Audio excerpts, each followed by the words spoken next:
Tonight, expect the unexpected. I'm going to ask for something that I've never heard asked for in the den before. Have you got your lucky underpants on?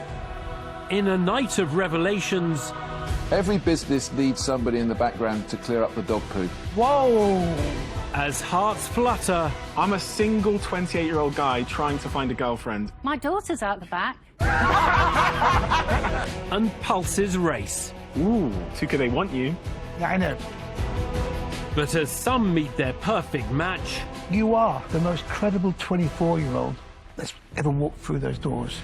My mum's gonna love this. and others face heartbreak, That's a nightmare. It was an absolute nightmare. Boy, do I feel for you. one thing is for certain. Tonight will be an affair to remember. That was a moment.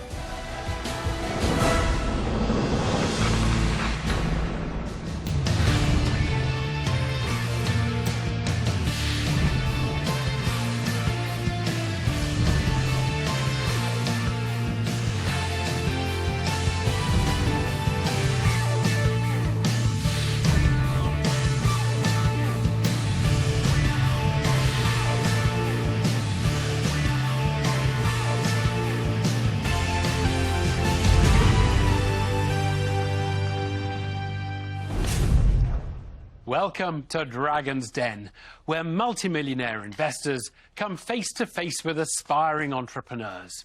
There's plenty of cash on the table for the right ideas, but those that get the pitch wrong will leave empty-handed.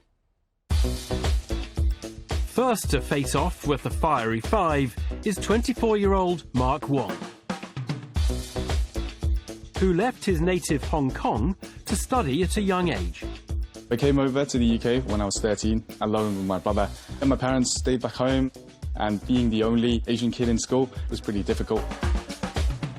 As the years passed, Mark picked up some valuable skills that helped him to fit in. There was one thing I didn't know. If you know how to make a cocktail, how to brew a beer, you'd get invited to parties. Beer, then? Looks like beer.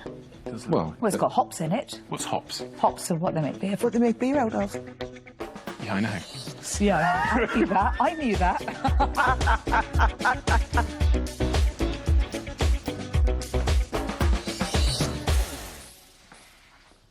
Hi, I'm Mark, the founder of Impossible Brew, and I'm here today seeking an investment of £45,000 in exchange for 10% of my beer alternative company.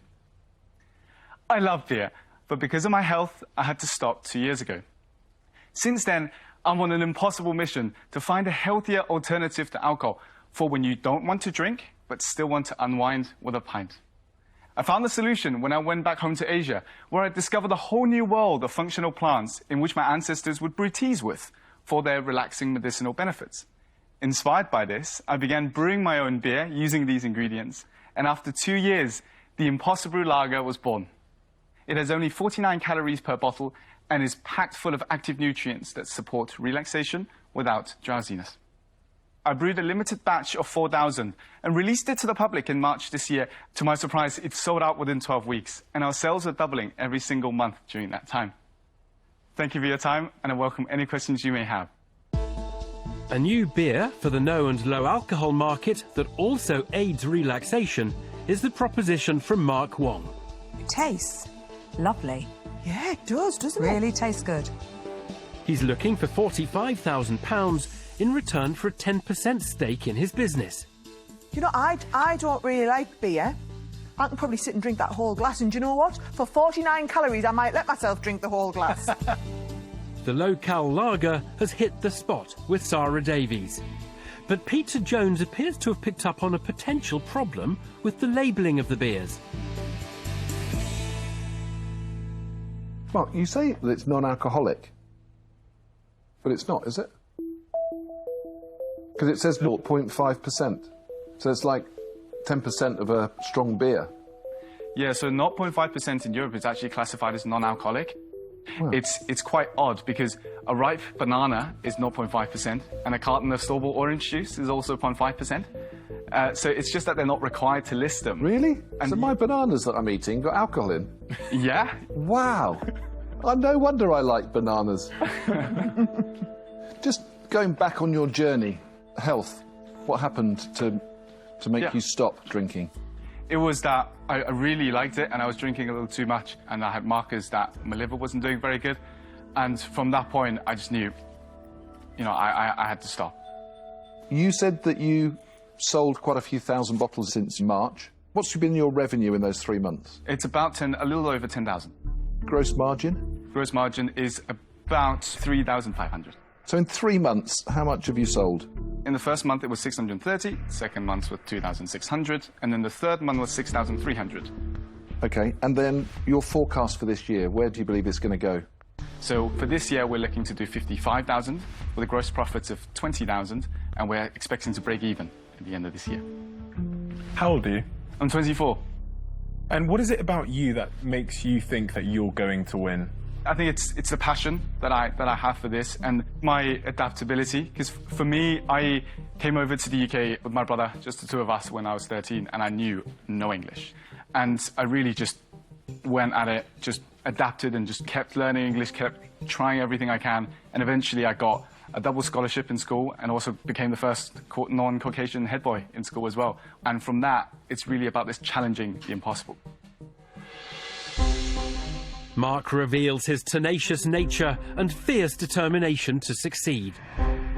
Deborah Meaden now wants to find out about the sales strategy he's set out on. Where have you been selling at the moment? It's mostly online and little bottle shops here and there. And how much is a case of 12 going to cost me? It's $39.99. Okay. So this prices as about £2.99 to £3.30 on average, but later on it'll be £2.49. And what is an average price on a low alcohol beer? Yeah, the average price is about £1.50 to £1.70. And if on the premium end, it hits about £2. So you're still above the premium end? Yeah. After a solid start, the beer pitch has gone somewhat flat, as the Dragon's probing reveals the product's expensive price point. Touker Suleiman is keen to find out what Mark's expecting a Dragon to deliver. Mark, Touker, you've come for an investment. What is it that you're going to need from us? Yeah, it's mainly distribution and the contacts. So at the moment, we're really lasering down our focus online. But we're in talks with some retailers. Give me 3 retailers you want to be in. We want to be in Waitrose. Yep. We want to be in Selfridges. And then we want to be in Sainsbury's. Okay. Mark, who's your target market? It's actually changed because of data that we've had. At the beginning, we thought it's about 18 to 25. That was what everyone expected. But it actually turns out to be the 35 to 44s that are the most receptive to the product. I wouldn't for one moment think that that's a product for an 18 to 25-year-old. Why did you think that? I find that intriguing. It seems to be that 18 to 24s, what at least from research normally shows, is that they tend to not drink as much. And I didn't know whether I was right, so I went and tested it with the first batch, and that was when I was proven wrong. Yeah, I'm just wondering though, what made you think that in the outset? For me, that's almost a bit of common sense. I'm going to say where I am, Mark, because I think that you pitch really well. However, your price point is your issue. When you have a conversation with the buyer at Waitrose to launch this product, you're going to find that this is a 2-for-1 offer immediately. Could I say something? Yeah, please. Yeah, for me, that's why we're really focusing on online at the moment. We're almost exclusively not trying to get into retail at the moment. Like, say, even tomorrow, if I get an offer, say, from Waitrose to do it, I know I wouldn't have the audience, the money, and the contribution to support that listing. Once we establish that customer base, then we can transfer that data that we have to show the retailer, say, hey, people buy this despite this price range. Okay. I said I was going to tell you where I am, but I won't. Mark brings Peter Jones back from the brink of an exit by citing a well-thought-out reason for delaying his product's introduction into the big supermarkets. Now, Sarah Davies wants to know the beer brewer's recipe for increasing sales. How are you acquiring your customers online at the moment? So far, What's worked really well is testimonials, like what our customers have been saying. And once we sort of cap those reviews on our advertisement and on our page, people really respond to that quite well. I'm trying to understand why I would buy this. What we've got here is a 0 alcohol beer, and then it adds a little bit of calming or nutrition, and I'm not sure those two sit together. Why am I worried about getting my nutrition delivered through a low alcohol beer? Because it's not about delivering nutrition. For example, if I put in vitamins in there, it just wouldn't make sense, right? Like, it's just, why would you want to have your daily vitamins in your beer? And it just so happens that this is a beer that uses plants that help you unwind and relax, rather than a low alcohol beer with added stuff in it. That was a really good answer. Oh, thank you. Mark, I think you've been full of really good answers. Your presentation's been impeccable. Peter was clearly about to go out, and then you rescued him. Deborah had a really great question there, and I think your answer was superb. So then my focus comes to the product, and I think, is it the best non-alcoholic beer I've ever tasted? Probably not. And then I think about the Shelf Wars and the Brewdogs of the world, who all have their non-alcoholic options, and I think it's going to be incredibly difficult for you to go through that sort of retail route. You know, you're going to figure it out, but just not with me as an investor. I'm going to say that I'm out. Stephen Bartlett thinks the beer business is a battleground best avoided and pulls out of a potential deal. Does Touker see any synergy with the entrepreneur's enterprise? You are the most credible 24-year-old that's ever walked through those doors. Thank you. It's a shame that you didn't walk through with a bit more traction, let's say 200,000 turnover. That is a stumbling block in my head, in an area that I'm not too familiar with. But I would say this to you, if ever you have another business that I am familiar with, I would definitely back you. Unfortunately, in the beer venture, I'm out. I think the product's great. I think you're clearly a great beer brewer, but I don't know if that price point's going to work outside of a 10 grand test, which is where we're at today. We're literally just at 10 grand with the sales being made. Mm-hmm. So, regretfully, I'm not going to be able to invest today. I'm out. I do think you have got a business here, and I think you're going to win a section of the market. There is a but coming here. I think you're going to get a lot of one-off purchases. And when you get a lot of one-off purchases, it becomes really expensive to acquire new consumers online. I'm afraid I'm not convinced, so I won't be investing. I'm out. 4 dragons have now called time on the light lager proposition. Only Peter Jones remains. Is he hanging around to propose a partnership? You've done everything right. You've pitched at the right amount. You've answered the right questions. Normally we're saying, why don't we just have a punt and let's see where this goes? But the reason why I'm stopping is ultimately it comes back to penetration against the product, positioning and price. So I think you have a nice little business for you, but it's not as exciting as the taste of the beer. So sadly for that reason I'm going to say that I'm out. But good luck. Thank you very much. Well done, Noel. Thank you. Good luck with it. Peter Jones likes the beer more than the business and bows out. But although Mark is leaving the den empty-handed, he's far from bitter about the whole experience. I thought it might be too early for them, and I think that's right, but the lessons learned there, I think it will really help us moving forward. Oh well, cheers guys. Cheers. I'm quite happy with what I've achieved so far, being 24, and I think there's still a lot more to come, and I can't wait. Right, off to have some bananas. And a bit of orange juice on the turn.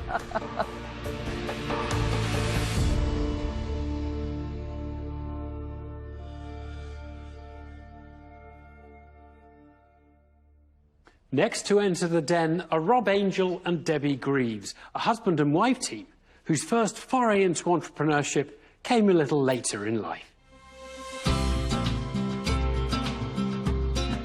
Rob and I were both teachers. We got our retirement package, and a lot of our friends have used that to build an extension in their kitchen or to travel overseas. We decided that we would invest this in a business.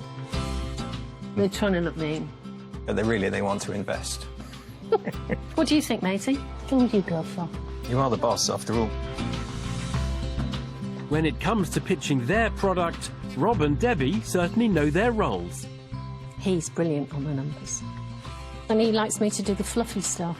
It's not fluffy. You're just better at it than me. I think it's a doggy backpack.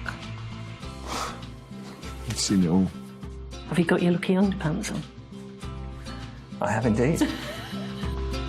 But will the dragons see their doggy offering as anything more than a pet project? Good luck.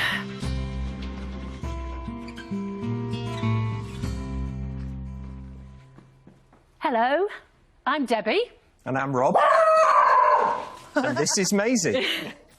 We are here today seeking a £35,000 investment in exchange for a 10% share of our business.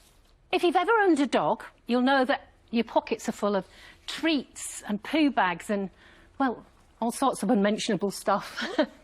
We wanted a bag that we could use when we were out on our walks. We looked online, we went to pet shops, we even went to Crufts, but we couldn't find anything. So we set about designing our own. And so was born the barking bag.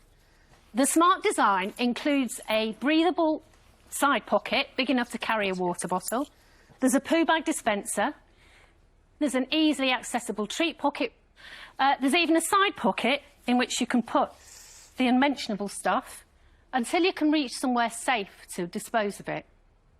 Now then, would you go and like to see these nice people over here? You have some treats on your Go over boxes. there. Maisie, Go and see Peter. sit. Paw. A range of multifunctional dog walking bags is the offering from husband and wife duo Rob Angel and Debbie Greaves. Shake a paw now and seal the deal. Sit, sit, Maisie. That's it. The entrepreneurs are asking for £35,000 in return for a 10% equity stake in their business. In a moment, we'd love to take your questions. But for now, it's time to take Maisie for a walk all the way to the lift. OK. Do you want to take it to the lift? Yeah, we'll take it to the lift. All right. By combining fashion and pets, the pair have walked right into Touker Suleiman's world. But it appears he's wondering who else is taking a bite out of the doggy bag market. OK, what's your competition? If I'm honest, Touker, there isn't a great deal of competition out there. Because there's some competition. There isn't a comparable bag. Can I just say, I'm a dog owner. I have a shoulder bag that I use. And I put everything in there. And I bring the toys, snacks, I bring the doggy bags, I bring all of the things you've put inside your bag, and I'm not using your product. So clearly there is competition, which is a bag. Yeah. I'm guessing your elevator pitch to the world is that this is more bespoke. The problem I then have, if that is your answer, and sorry for answering for you, is when I go on my dog walk, I have a style preference. And because you present this in a certain style, you'd exclude me just on that basis. To Stephen's point, I think it's an interesting one because just visually looking at you now, you definitely look like a dog owner. Yeah. I've got no problem with that. You know, I'm a proud dog owner. And that comes across. Yeah. People like different things, and I get that. But there's one or two features on our bag that you don't get on others. There's a place to carry a, you know, I bet that doesn't fit on your bag. It is designed for purpose. What is the demographic of your customers? And what age group? It varies, I have to say. The biggest chunk is between 20 and 40, that kind of age range. And when we went to our very first show, people were coming to our stand and they were saying, "Oh, I found you at last. We've been looking for you on Instagram." And I was going, "What's Instagram?" I didn't know. And when people talked about TikTok, I thought it was a clock. You know, I wasn't with it at all. I'll be honest, I really didn't know. I've got to be honest as well, Debbie, I don't think a 20-year-old Instagram-centric millennial is going to be wearing these bags. They are. I'm sure there's one. I'm sure there's one. All the dog walkers are telling their friends. They're putting out Instagram feeds saying, "This is me with my dog." I'm sure there's one or two. Yours is like a 10 out of 10 utility and a 4 out of 10 fashion. So you've given it a 4 out of 10. My mum's going to love this. Your mum, how old's your mum? She was only 58. Okay, I'm a single 28-year-old guy trying to find a girlfriend. That's not going to help me. My daughter's out the back.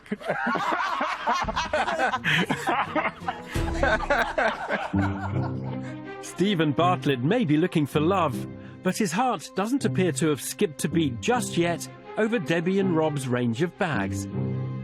Retail king Touker Suleiman now wants to focus on the cost of the canine accompaniment.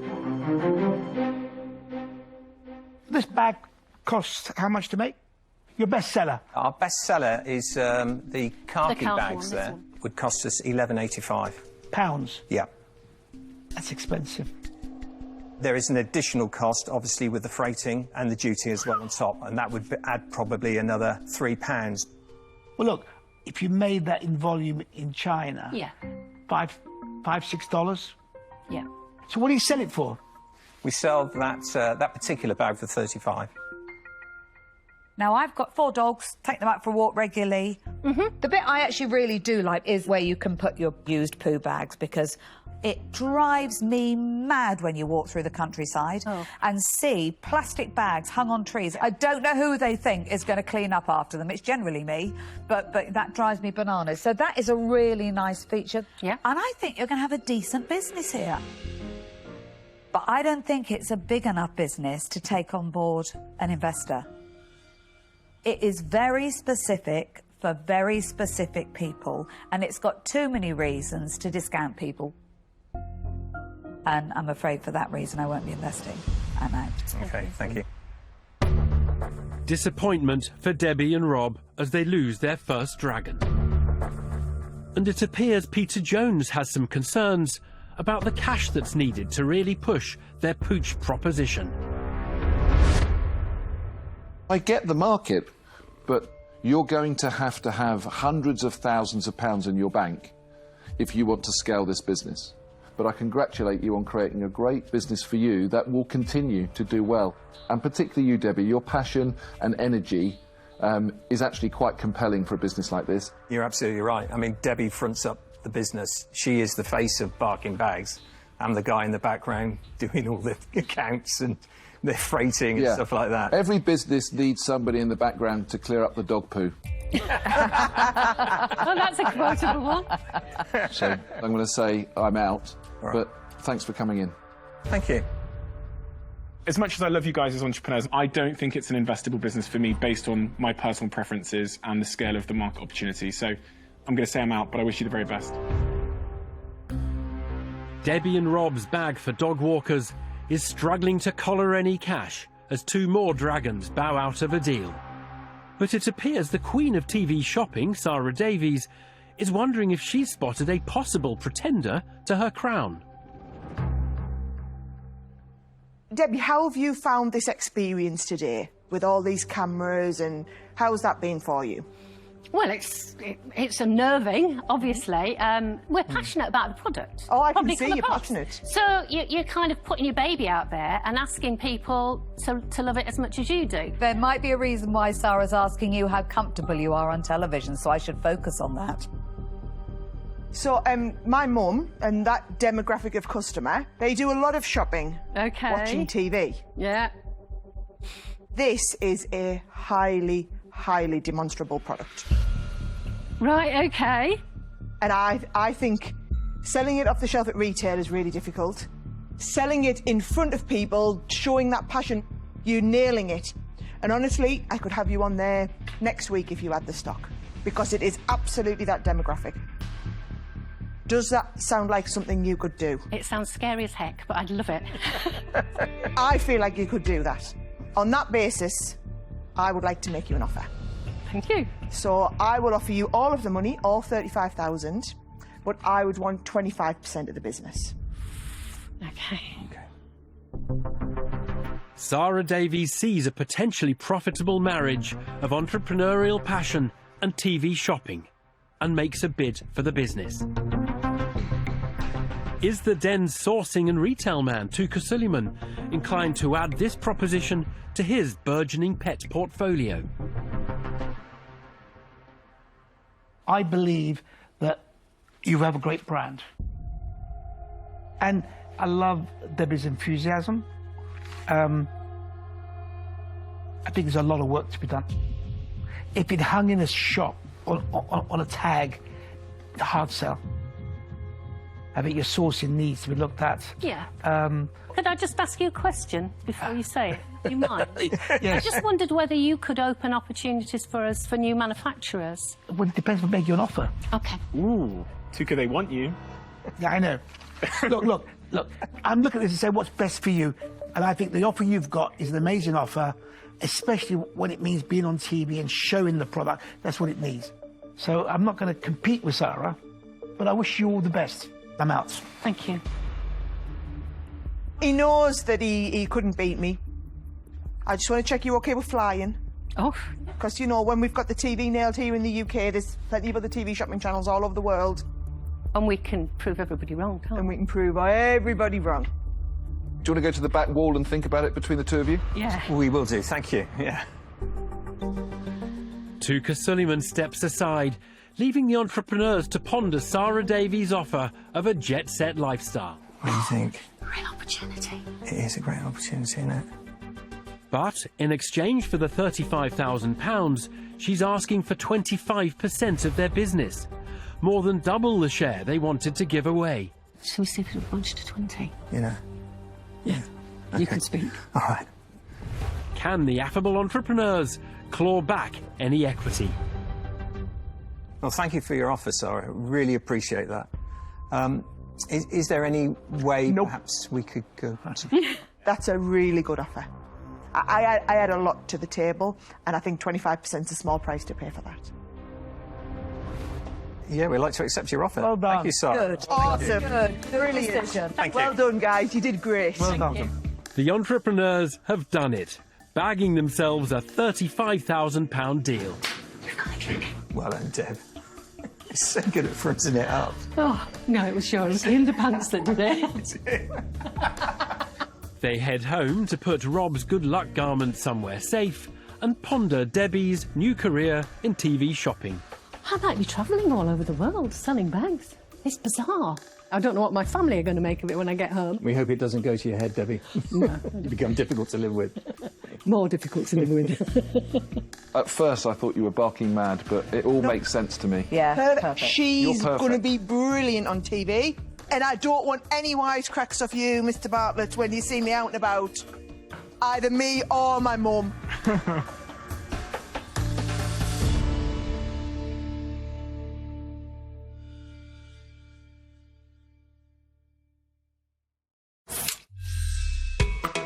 Since the Den first opened its doors back in 2005, the multimillionaire dragons have done their best to get to grips with items they're probably not too familiar with these days. Cleaning products, from sprays to tablets. In true Blue Peter style, here's one that we made earlier. And even cleaning contraptions that have had them in hysterics. I'm sorry, I'm just laughing because it just looks very complicated. I assure you it's not. In 2016, Jana Veli's product to keep clothes clean from spillages immediately caught the attention of the dapper dragons. As you can see, liquids simply bead up and roll off, even on this suede shoe. Jana was determined that his presentation would make a splash, and to this day he's still the only entrepreneur to finish his pitch from a paddling pool. Together, we can make liquiproof a household name. That's brilliant. It's the first pitch I've clapped at, anyway. If there's one household item that's notoriously difficult to keep clean, it's the toilet brush. But apparently not so for the version Tom Keane brought to the Den in 2019. Flush brush is a detachable toilet cleaner whose head resides inside the toilet, underneath the rim, where water passes over it with each individual flush. Peter Jones found the information coming his way a little hard to digest.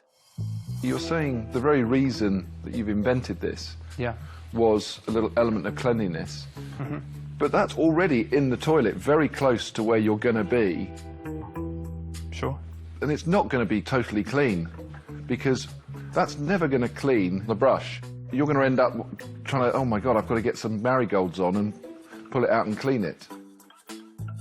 That's the concern that I have, because I've cleaned a few toilets. Sure. And you do get a bit of a mess Yeah. on the brush. I don't understand how that magically gets rid of all the poo. If you routinely have that problem, I would suggest perhaps replacing the head. I thought you were going to suggest he changed his diet. Maybe. You could always rely on me to get down to the point, trust me. From toilets to teenagers. In 2016, the den's youngest ever entrepreneur, 15-year-old Arminder Dillon, came in with a product he had invented to clean his own muddy football boots, the Boot Buddy. Big brother Gamindo did the demo. You fill up the water, then when you wish to use it, unlock the head and away you go. They say a mother's love knows no bounds, but when it was revealed that Mum Rashpal had spent nearly £250,000 getting her son's product to market, Nick Jenkins wanted some answers. What did you spend it on? The intellectual property, below 150. Because sorry. Did you say you spent £150,000 on the intellectual property? Below, just below. That's an enormous amount of money to have spent on something quite simple. Enormous. But that was all brushed off when the Dillons scored a hat-trick with a 3-dragon deal. Oh, great. The man of the hour. Fast forward to the present day, and engineer Lewis Clays from Liverpool is hoping his cleaning solution will get the same result. My product, it's cutting edge, it's revolutionary. I'm pretty confident I'll walk away with an investment today. Will his belief in his business be shared by the Dragons? Hello Dragons, my name's Lewis Clays and I'm the founder of Opal Eco. I'm here today to ask for £85,000 in return for 20% equity. Opal Eco is a new, revolutionary company offering a truly unique, broad-spectrum, all-in-one cleaner and disinfectant. Now, understandably, the world's increased consumption of disinfectants is crucial at this moment in time to safeguard us from COVID-19. However, of course, there's an environmentally secondary cost to consider. For years and to this day, we have relied on heavy industrial chemicals to fight off these pathogens. So, using the same organic acids produced in plants, our biologists have combined innovative modern science with millions of years of plant evolution. We're on a mission to completely revolutionise the industry, creating products which are safer and kinder to families, and the only planet we have to call home. Thank you. So I'm going to do a short demonstration.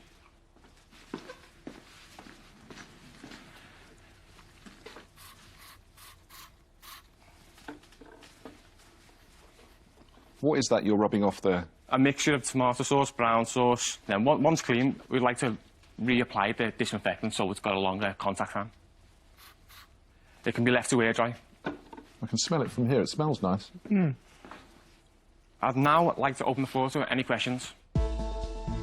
An eco-friendly disinfectant is the offering Liverpudlian Lewis Clays is hoping will mop up an £85,000 investment in return for a 20% equity stake in his business. Good pitch. Peter Jones gives a verbal thumbs up for Lewis's presentation. But is all fingers and thumbs getting the product out of the box? There's always one, isn't there? Touker Suleiman is first up to the plate, and he wants to find out more about the man behind the bacteria-busting spray. Lewis, Touker, prior to this, what were you doing? I'm an engineer by trade, working on some big nuclear power stations. Whoa. But I started a side hustle a few years ago, selling products online, particularly on Amazon. Yep. And then it got to 2019, my wife was about to give birth to my son, and the next big jobs were down south in Hinkley Point or up north in Sellafield. And the Amazon thing was doing enough to sustain a living, so I left my job, and ultimately I was closer to home then as well. So you're an Amazon expert? Yes. Self-sufficient? We can do it, yeah. Good. 100%. So I know a little bit about this market, Yeah. just because we have a lot of pictures around this space come here in the den. Yeah. In what way are you different to what we might have seen before? Okay. The disinfectant, basically. There's a lot of eco brands currently now. None of them can offer an antibacterial disinfectant to that level. And the fact that we're dermatologically tested and active for 24 hours. So it's the fact that you're cleaning but leaving the disinfectant on afterwards. So it's continuing to protect that surface Yes. for a lot longer. Yes. Right, that makes a lot of sense. That would be a really great opening line, then you'll have me next time. No, not next time.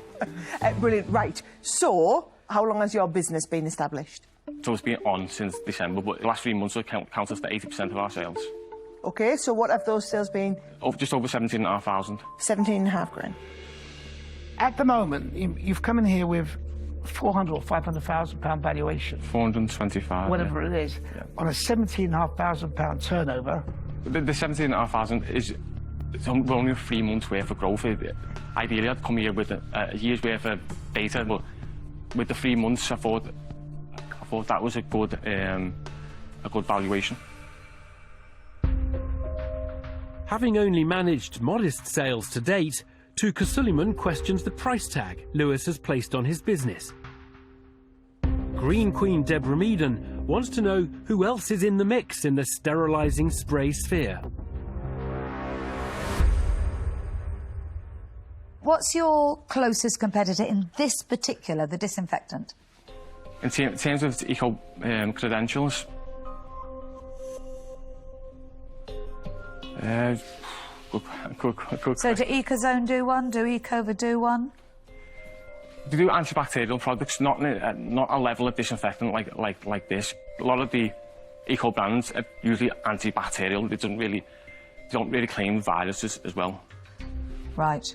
So if I decide I want to go out and make a product like this, what's to stop me contacting even the same scientists that you've worked with to develop this?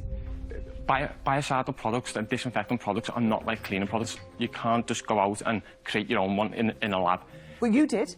I didn't create this formulation. I don't own the patent or anything to do with this. I'm a seller of the formulation. Right. So are you the only seller of this formulation? No, not currently. I did have exclusivity until a very few days ago. But due to Brexit, the company who owned the formulation had to be UK based, and the actual company behind this was a Danish company. So they transferred the ownership over to another company in the UK. So my relationship with the distributor didn't have the relationship with the new supplier. Right. Do you get me? This only came to light yesterday. Lewis, that's a nightmare. It was an absolute nightmare. So we managed to get the new company on Zoom. We had a discussion for like an hour and a half, trying to salvage it. But as you can expect, they only met me for an hour and a half. They weren't going to agree to that sort of exclusivity that we had arranged. How can you turn it around? I need to have more conversations with them. Prove me worth. If I can go back with a dragon, I've got a better peg to stand on. Oh, Lewis, I feel for you. You're trying to make a living and you're trying to sell something, and you thought, you know what, I'm going to need more capital, I need to go on dragons. And what's really hit you hard is that you've had a call yesterday to basically take the rug right from under you because you didn't want to cancel coming here, and yet with that action yesterday, you potentially haven't got a business. But I really feel for you for yesterday. That's not a good call to have. The revelation that Lewis has just lost the exclusive rights to sell the formulation in the UK puts his pitch on a knife edge. And now Deborah Meaden wants to know how this bombshell affects the business proposition he's put in front of them. What I'd like to understand is what you own. Do you own the brand? I own the brand, yeah. I've got the Right, so your business, as it stands at the moment, is to package up a product that you have hopefully temporarily lost the exclusive distributorship for, but you own Opal Eco. Exactly, yes. All right, so it's not catastrophic, it's a setback, but you can carry on your business because you can still buy the product, put it in the bottle and sell it. 100%. Your business model changed yesterday, and boy, do I feel for you, you know. But I'm sure you know, not having an exclusive deal has severely hit the valuation of your business. Yeah, I believe this is a very unique element to an eco-friendly company and cleaner range. Yeah, but the exclusive part of the deal, which says I've got this amazing product that is really hard to replicate and nobody else can do it because I've got an exclusive arrangement, is a very, very different proposition and therefore a very different valuation. to a business that comes in here and says, actually, this product is readily available. What I've now got is a business that is branding it in a different way. And the value difference between those two propositions is enormous. Do I think for 1 second it's investment ready? I don't. I'm really sorry, Lewis. I'm afraid I can't invest, so I'm out. Disaster for the entrepreneur, as his loss of an exclusive contract also leads to the loss of his first dragon. Will Lewis's precarious position also propel Stephen Bartlett to dismiss his disinfectant? Lewis, I congratulate you on coming here today, and I think you'll make money from selling this because of you, and because of your skills and your passion, and I can tell you're a hard worker. But I wouldn't encourage you to try and look for an investor, especially when your relationship with the distributor is so up in the air. Yeah. Because, you know, as much as that might give you kudos to secure that deal, it puts us at great risk as an investor if we give you our money and that exclusive arrangement isn't secured. Yes. I think you can sell a lot of these online. I think that's what you should focus on. Sell out, use the profits to buy more stock, keep doing that. But in terms of investment today, I'm going to say I'm out. Look, you've got a lot of passion. I can feel it from over here. Yeah, it's You know? fierce now, isn't it? I think the mistake that you actually made is coming in asking for 85,000.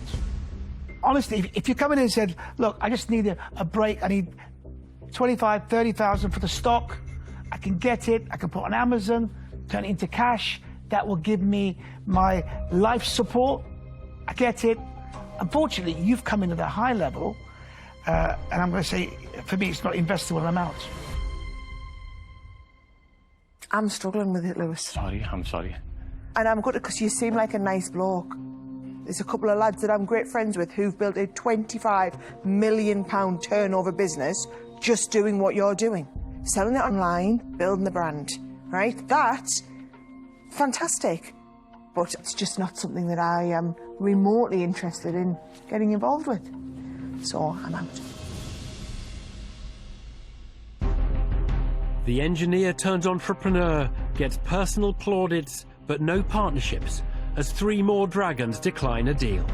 Lewis's final hopes of securing the cash his business so desperately craves now rest solely with Peter Jones.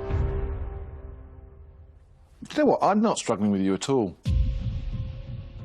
And I'm not going to give you a hard time because I think you're just unlucky.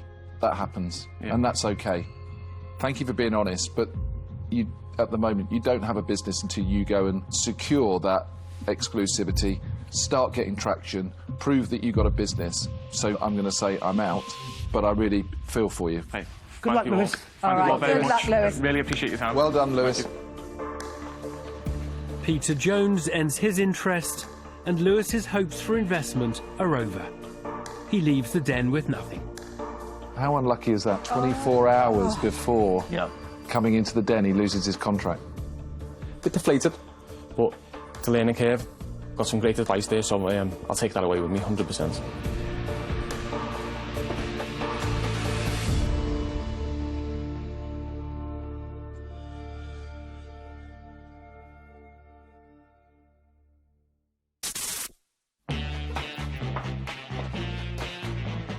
Last up tonight is London-based mum of 2, Charlotte Morley, who's here with a business that's a world away from her previous career.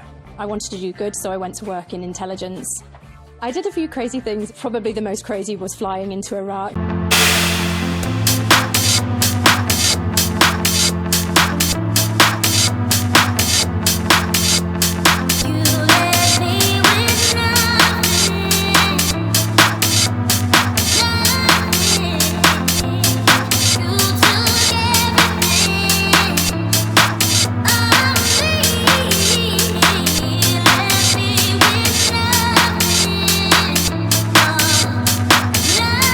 Of the Little Loop, the UK's first shared wardrobe for kids.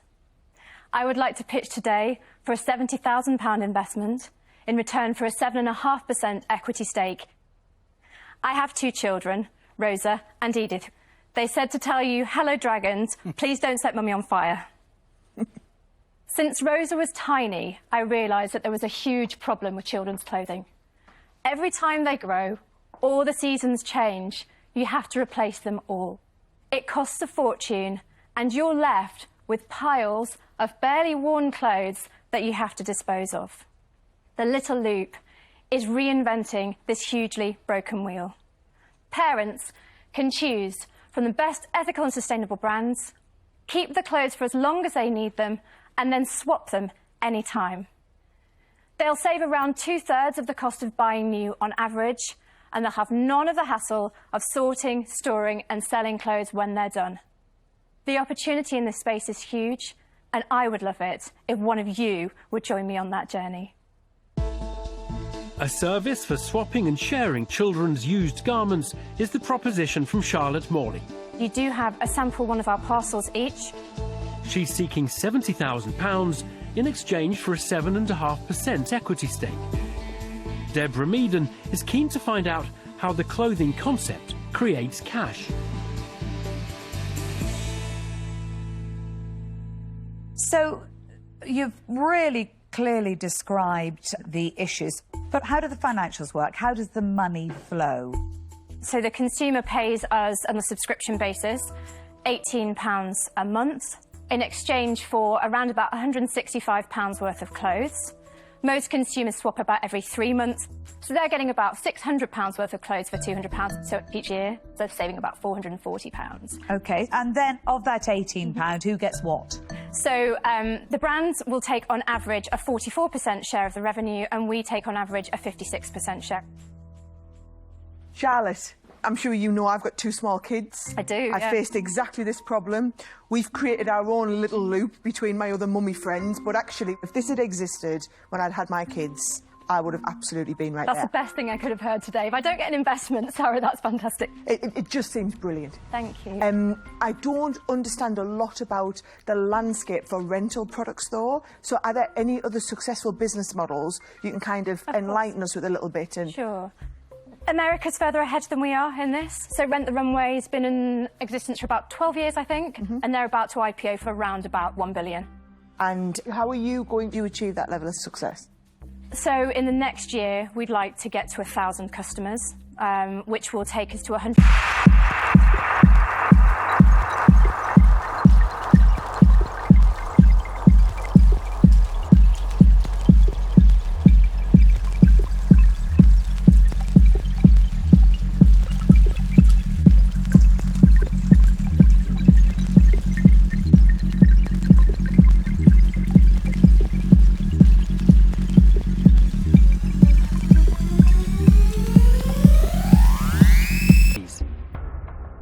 Retail maestro Touker Suleiman's business empire has clothing at its core.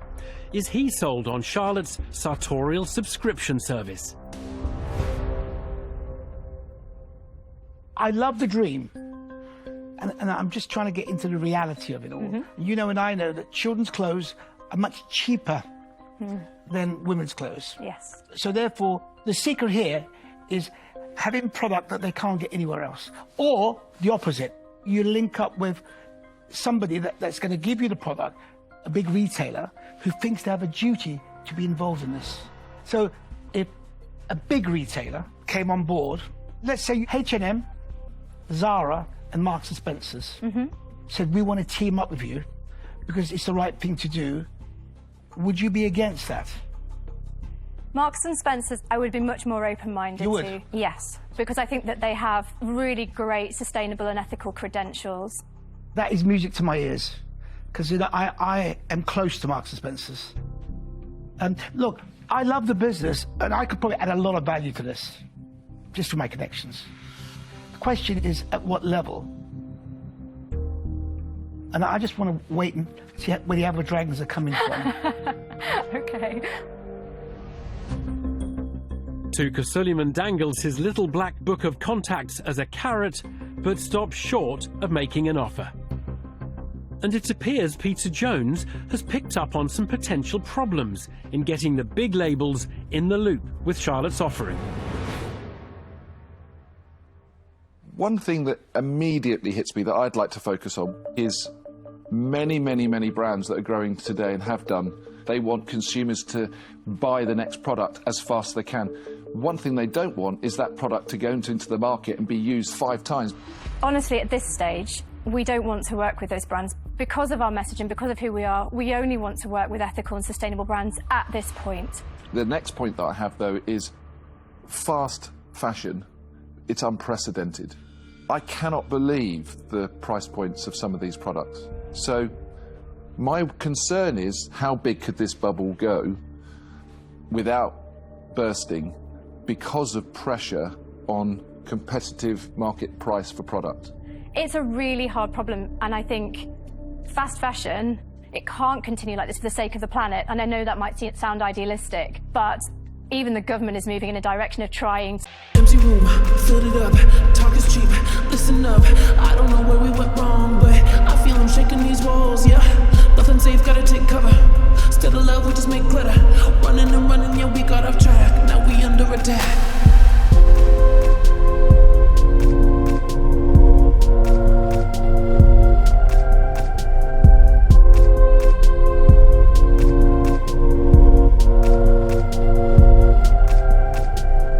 For a more sustainable clothing industry, and becomes the first dragon to exit discussions. Social media savvy Stephen Bartlett has worked with numerous big-name high street brands, and he thinks the fashion world could be heading down a familiar path. It almost reminds me of the music industry, where once upon a time you'd go and buy music for 99p and nobody wanted Spotify. There was no incentive at all for Warner and Universal to sign up to Spotify. But when something becomes inevitable, I think you get to the point where you have no choice. And it's funny because I've sat in the room with some of these big global fast fashion brands, and they're talking to me about creating their own secondary marketplace. Because all these secondary marketplace apps are now rising and taking such a huge amount of their market away that they're now thinking of creating their own. So I actually think this is inevitable.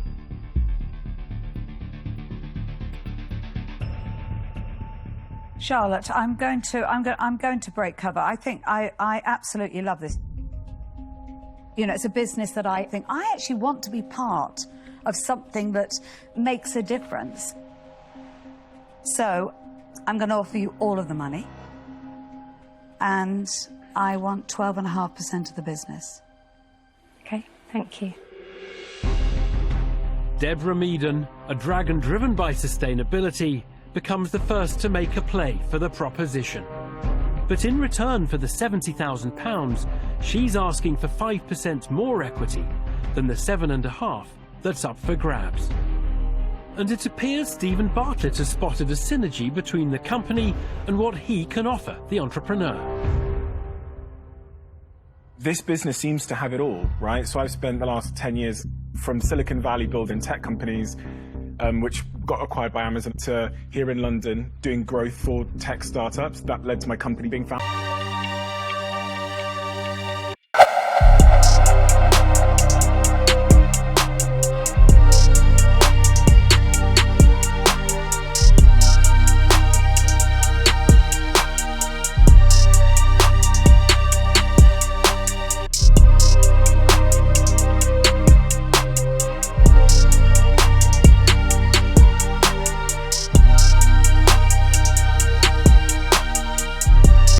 Business.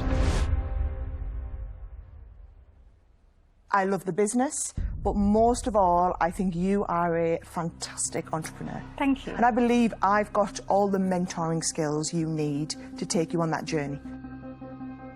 So I'd like to offer you all of the money for 12.5%. Thank you, Sarah. That's kind. Thanks. Don't get me wrong. Each dragon here can do a certain job for you. But I'm the expert in this field. So I'm going to make you an offer. I will offer you all of the money, but I want 15%. Okay. Thank you. To the wall. 4 offers for the clothing entrepreneur. But in exchange for the £70,000, Touker Suleiman and Stephen Bartlett want 15% equity, double the 7.5% that's up for grabs. With Sarah Davies and Deborah Meaden each seeking 12.5%.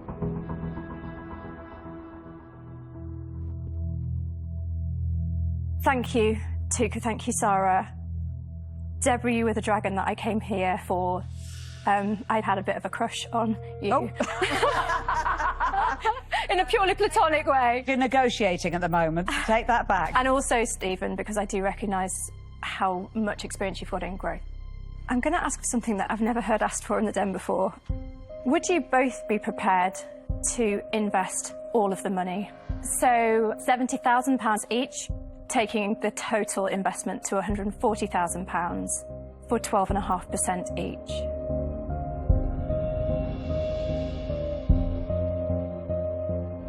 I don't think it has happened in the Dempsey. That's why I like you, Charlotte.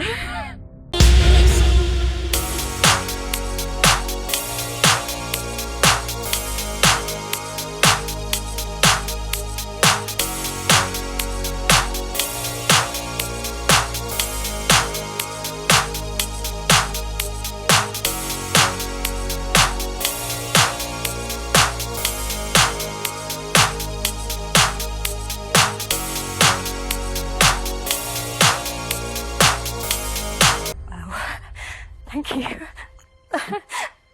Oh, Charlotte. Thank you very much.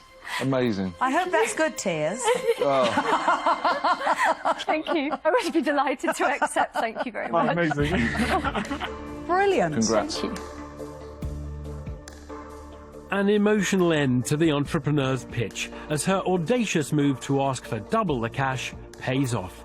And she leaves the den with £140,000 and the backing of two dragons who can help turn her fashion business into the next big thing.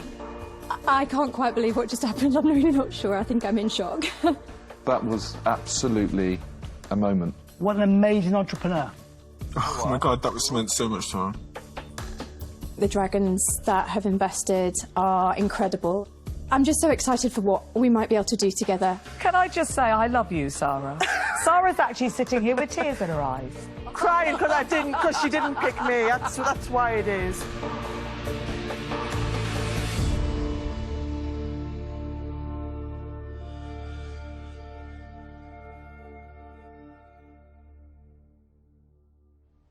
The den may have closed its doors for the night, but the dragons have certainly opened their coffers, dealing out nearly £200,000 on a sustainable rental clothing company and a range of multifunctional dog walking bags.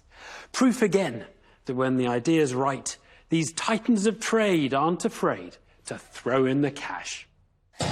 Next time on Dragon's Den. Be gentle with me. What would you say about him? Ah, he's a pain in the arse. Have you ever considered being a Robbie Williams impersonator? There's no way I'm going to get out of bed for 2%. Ridiculous.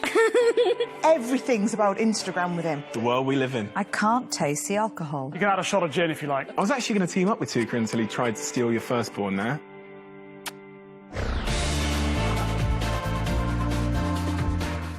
RuPaul will be getting dressed up for the occasion, I'm sure. BBC Three returns to your TV this Tuesday night from 7. Next tonight's here on BBC One. If you're going to fail in the boardroom, well, you might as well be the best at it. Lord Sugar is not a happy man.